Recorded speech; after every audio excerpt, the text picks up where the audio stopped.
Good morning. Oh, look at that face. This is a reflection on lesson 294 in A Course in Miracles. And it says, my body is a holy, WHOLLY.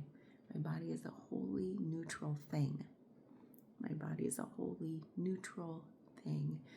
And really what this lesson points to is how this body will pass away.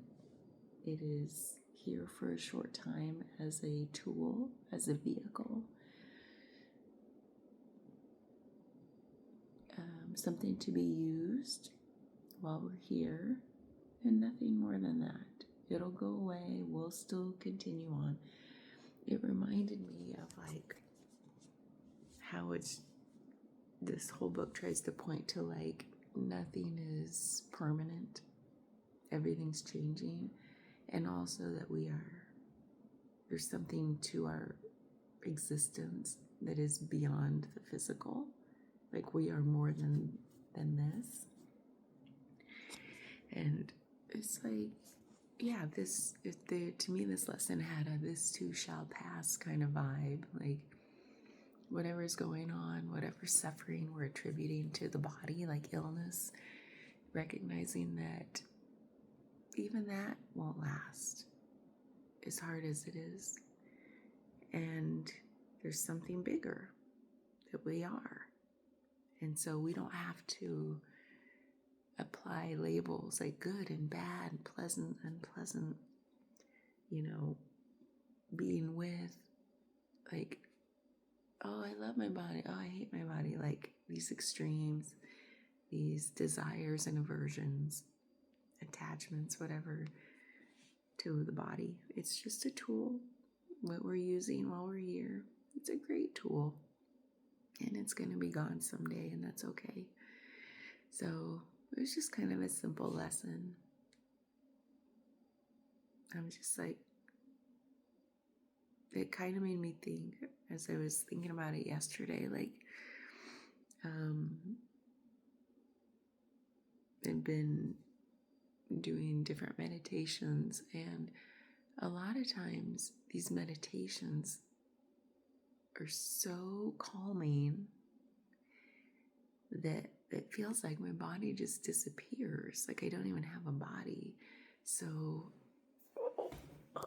right now I definitely have a body. I wake up, I'm like the Shar-Pei dog I talked about. I'm all poofy and squishy and swollen, and there's cortisol, wreaking havoc, whatever. And not that cortisol is all bad, we need it, but I can feel it in the morning. My body feels more like a body, heavy, dense, until I get moving in the mornings, And then the opposite is when I get so relaxed that it feels I've had these sensations or lack of sensation, where it's my body's just floating and it has dissipated, and I can't tell what is my body and what is not, the inside, outside, the borders are gone. Have you ever done a meditation like that?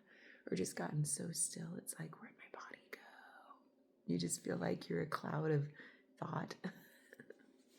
It's really cool. And then I'm what is that makes me feel such at different times, so dense in a body and then so without a body? It just proves to me that it's not a solid thing that I take it to be. It's not so, it's almost it is, I don't know, what even does the word real mean? Because my body feels real, and then the absence of sensation, I might think, well, then maybe that's unreal because it's something I'm not sensing, yet it's still real. And so that takes me to fun places, contemplation-wise. When people say, the spirit world isn't real. it's like, well, maybe it just doesn't feel dense enough to you, right? To use that word.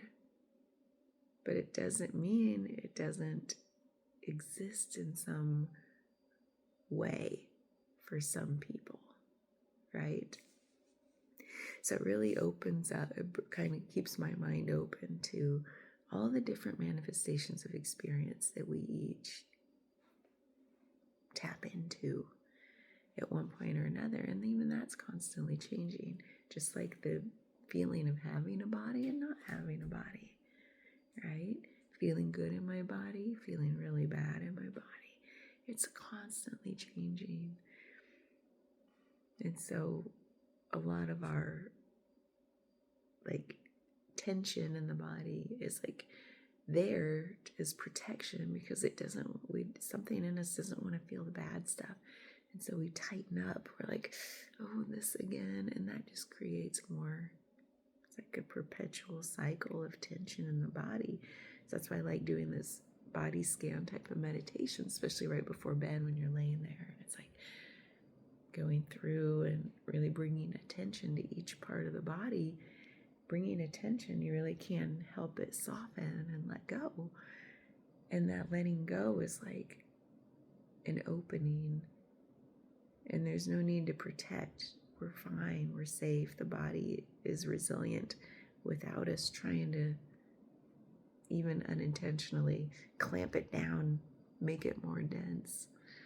So that's what this lesson made me think of. It was pretty cool, pretty simple, but also kind of broke open into that real, unreal space and how it's all true. Everything's true. That's why I like the word true. What's true for you is true for you. What's true for me is true for me. You know, and it's all true, whether we call it real or unreal. So it depends on what perspective you're looking from. Bye.